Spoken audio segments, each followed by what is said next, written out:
Hi, I'm Stacey Crisan with Cryo Contouring Launch School. School is the platform that I'm using to educate spa owners that are looking to add cryo contouring to their business. I also am a high ticket launch coach where I help businesses that are looking to bring contouring to their business through personal and one on one coaching. So, I want to teach you how you can create a strong foundation that is sustainable beyond the launch of a new service. So it's really important. The stronger the foundation is, the greater you can grow faster, the easier it is that you'll capitalize on the investments that you're going to be making in marketing and paid advertising and sponsorships.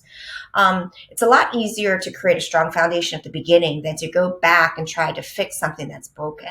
So we're going to start with developing your personal story, then helping you craft your offer. Who is it for? What does it do? What problem does it resolve? What does that experience look like? And then I'm going to dare you to think about what can you do to guarantee results. Maybe not guarantee results, but get close, get confident enough that you could almost guarantee it to certain people. All right, so let's start with your personal story. So if you're a spa owner and you do aesthetics and now you're adding contouring, your clients are going to ask, well, this is so exciting. I'm so glad I can come to you for these services. Why did you add this? How did you find out about this? Did you try it?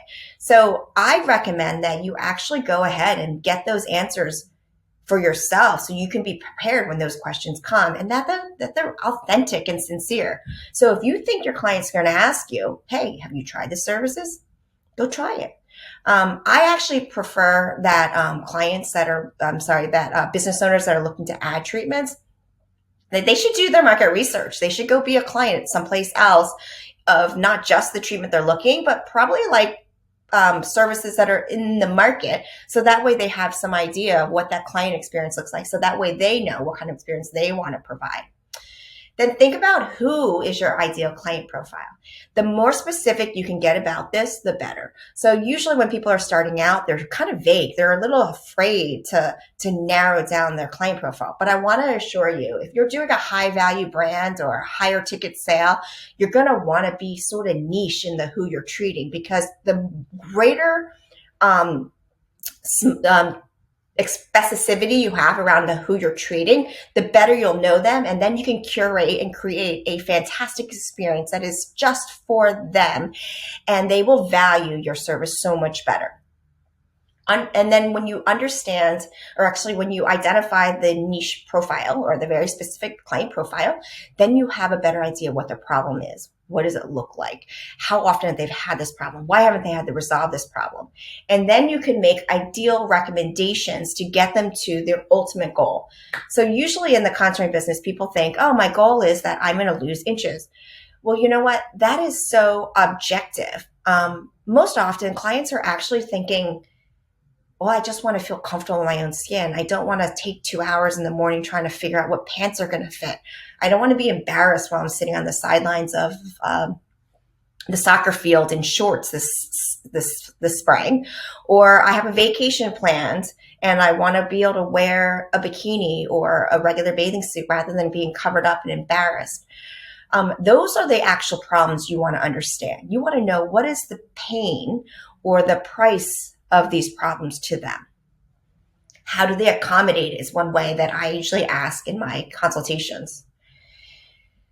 And then when you understand what it is that they're struggling with, what is like success look like to them? It's usually like, getting more comfortable in my own skin. It's, buying a new dress for that beautiful vacation or making sure I fit into my gown for the wedding that I'm attending coming up. Then you understand what good looks like, and you're able to make a very specific recommendation that is going to meet their needs. So that's where the skill is in asking the right questions, getting them from a single treatment to probably the right size treatment, which is usually, if it's contouring, and especially if it's non-invasive contouring, it's going to be a dozen treatments, possibly, maybe 5, 10, or 12, depending on what kind of service you're offering.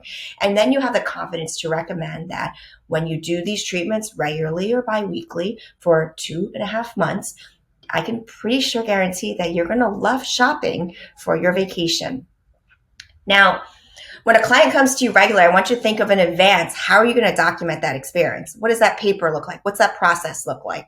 So If you're doing aesthetics and skincare and body contouring, you should do photos. Take photos before and after your treatments. Make sure you sit down and talk to the photos, talk about the photos and the changes. Not just the results, but what you hope to see. What areas do you want to focus on? What are some of the things that you'd like to see more emphasis in tightening and lifting and growing? It's really an opportunity when you're sitting down looking at the photos, treatment over treatment, to engage with your client and get them really excited about making the changes in the routines at home to ensure those results are great. So this is where it really gets great. So I want you to think that you've done your work in identifying the right people. So when you identify the right people, you actually exclude the wrong people. When you think about your client's problem and you know them so well, you know that you have a solution to fix that problem, right? And then you're documenting it. You're tracking that you're making such amazing progress through either their qualitative feedback, whether they're telling you, I'm, going shopping and my pants are smaller, I'm wearing a belt. Your photos show that you're decreasing in the certain areas. I want you to think about what else can you do to differentiate and elevate your brand, your business. Why should they come to you instead of the one right around the corner? It's because you're going to have a predictable client experience. So that's where I want you to think about, how do you rig your results? Okay, so here are some really great secrets. If you think I want you to plan in advance. What are the things that are going to make people go sabotage their own results or go off the tracks? So they either get distracted with their nutrition, or they have no desire to make any change, or they tell you they're not going to come for their weekly appointments. I want you to make that part of the exclusion criteria to even join your treatment operations. Meaning, instead of trying to sell them and convince them, tell them, if you're not willing to come to this facility and be treated by my staff on a regular cadence of weekly appointments on Thursdays at 3, then this is not for you. If you're not ready to make some changes where it's minimal changes is, decreasing your sugar content right before and after our treatments, it's increasing your water, it's doing a lymphatic treatment 3 days after our slimming events, that this treatment is not for you. If you're not interested in taking photos so we can look at your results and talk about you and I as the provider and you, the client, that are making these changes, are we hitting the right spots? Are you seeing changes? Where else are the changes happening? Then this is not for you. So I want you to think about how you can disqualify people that are not going to be right because they're actually going to have a negative experience. And you could usually have a gut feeling about it, but I want to encourage you to do a disqualification discussion. And then think about the things that you can control that will help their results. So if you think lymphatic efficiency or some sort of other treatments, products, things that are going to almost guarantee they're going to have an amazing outcome, add it to your treatment experience. Either put it inside the treatment room, make it part of that package you're selling, include it up front rather than saying after the fact, oh, if you do this and this and this, then you can make this better. And your clients are like, oh, but I already spent $3,000. Now you want me to spend another $500? So those are things that you can do to almost guarantee that you're going to have amazing results, and your client's going to be so appreciative because you set the expectations up front, you identify the right people, and they will value you. I hope you enjoyed this segment of building a very strong foundation. Enjoy doing that, and feel free to discuss and ask me more questions around how we can do this for your specific business profile.